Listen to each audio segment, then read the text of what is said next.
Hey everyone, Lance here.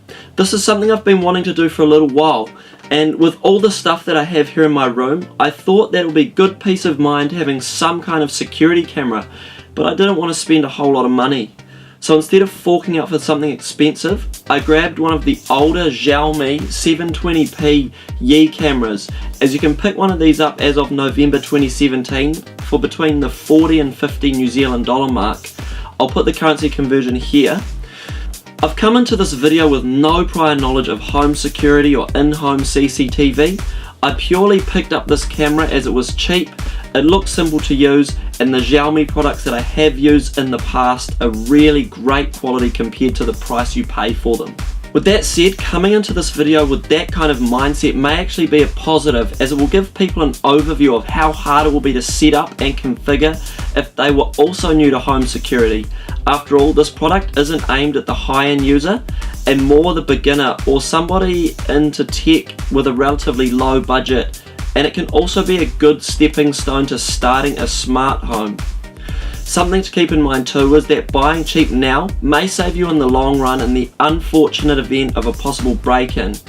And I know there are a lot of people out there with some really high-end setups that would lose a lot at the expense of something that's going to be a lot less than $50. That's a great investment in my opinion.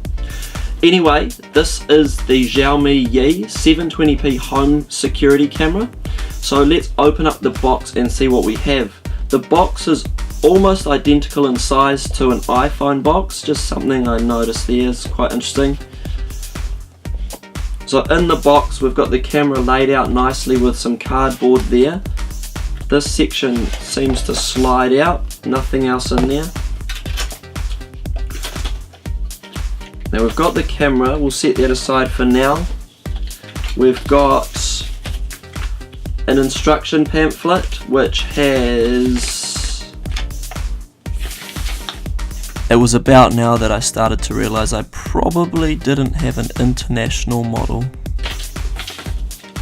Only has instructions in Chinese for me, but I don't think that will be a problem. It was. So now I have the international version of the Yi Home security camera. It's been a few months due to sort of shipping delays and then Christmas time coming around, but I can finally finish this video. I went with the black model this time so I could have both coloured stands depending on what I preferred more. You can change the stand or remove the camera from the stand, and then it's just a little round camera which might be a little bit easier for you to hide. Now this was actually the same price as the mainland China regional locked version, so keep an eye out when you buy these. Now anyway, I'm going to open this up. This one's got this red sleeve, all printed in English by the way. So now let's look what's inside of the box we've got here. So this time we've got that black camera, like I said, this time I've got the black model, and this bit lifts off here. And then just like the other one, we've got more of a gunmetal grey than a black kind of camera, and we've got all the plastic covers here. Let's put that down here for now with the other one. And then this time we have a thank you for choosing Yi, and then it's got a picture of a couple of other products on the back. We've got warranty information,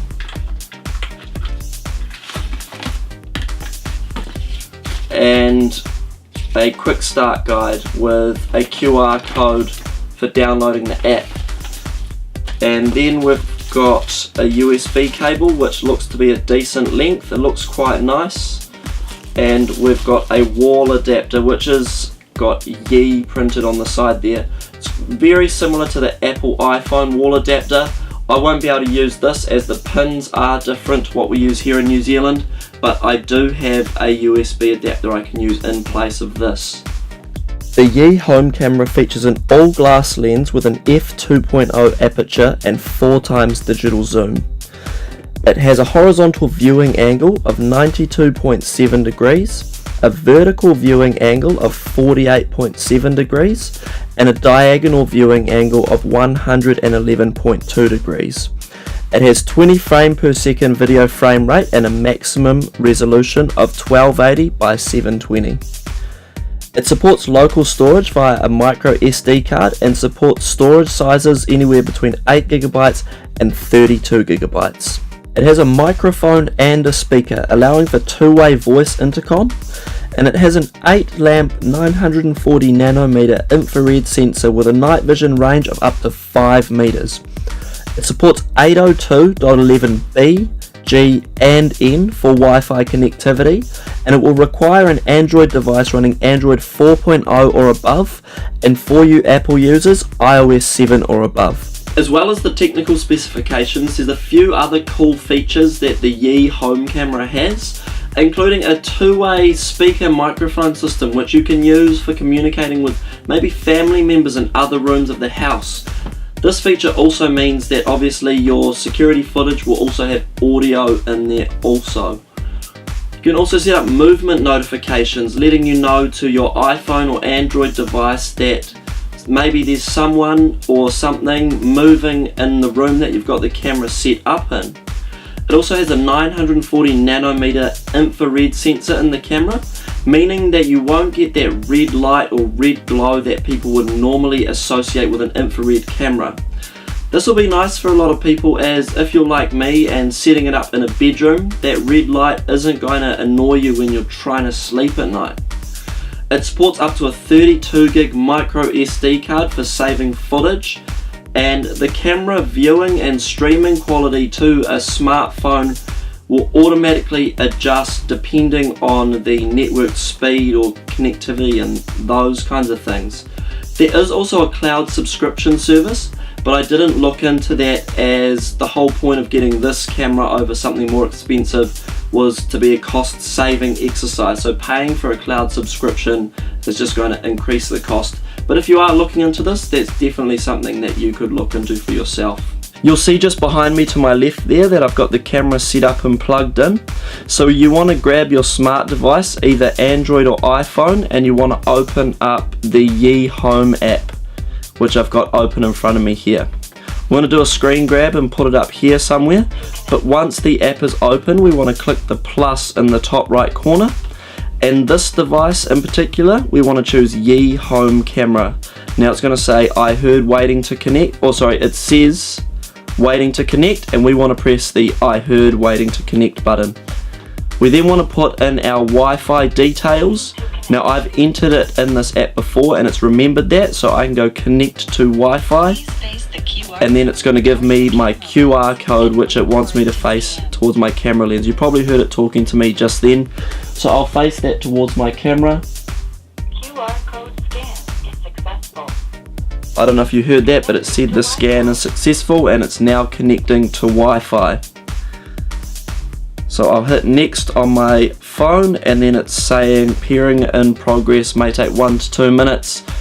For me, when I tried this just before, it didn't take anywhere near that, probably only 30 to 40 seconds, maybe up to 1 minute, although my router is less than a meter away. So it just said it's connected. So it's now retrieving pairing status. So we'll give this a little bit of time to do its thing. Pairing is successful. So pairing is successful. Start using your camera. So we can assign it a room here, and this is bedroom, so I'm just going to tap that and then click save. I'm not going to worry about cloud, so I'm going to go start using Yi Home camera, and we can tap into the camera. That little preview was from when I paired it just before I reset it. But now we can see this is standard definition. Oh sorry, it's in HD now. So we can see it's not the most amazing footage, but we can either slide our finger along the screen to get that full field of view of the camera. So there's me, you can see there, I'm moving my head around. Or you can move the camera or move the phone like so to move the camera around. The app itself is pretty self-explanatory. The icon in the middle that looks like a microphone is if you want to talk through the camera's speaker. You can also put it into full screen mode and do the same sort of thing. We can change it to standard definition if we don't want to use too much bandwidth, or it's just not outputting the display very quickly. So that's basically the app in a nutshell there.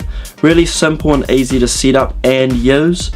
Now you can see the footage isn't the most amazing footage. It is only 720p.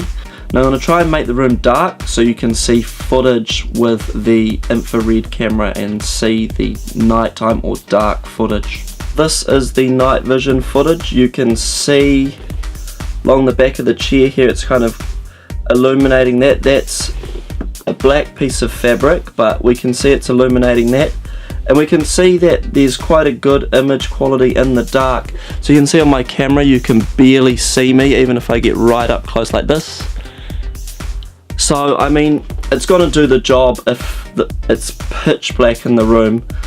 Obviously it's 940 nanometers, which means the range isn't as good as other infrared cameras, but it's plenty to do a whole room. It's not like it's an outdoor security camera where maybe you've got a huge front section that you need to be able to record.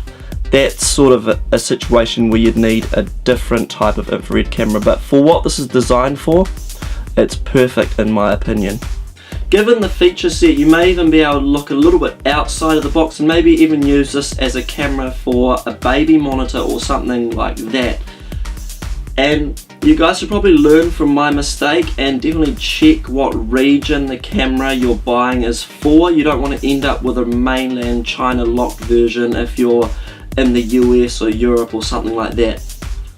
But I mean, to conclude, I think that even though this is a little bit of an older product now and there is a 1080p model out there, this is a good way to sort of get yourself started and see if this would be the type of product you're after, as I believe the 1080p model of this is more than double the price.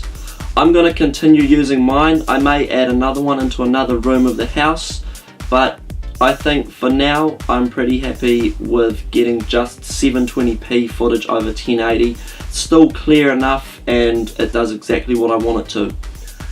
But hey, that's about all I wanted to cover in this video, guys. I do thank you all a lot for watching. Feel free to like and subscribe, and check me out on Twitter and Instagram down in the description below. I'll also post a link to where you can buy the Yi Home camera.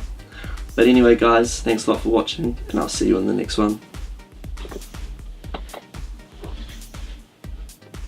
Oh, that's creepy.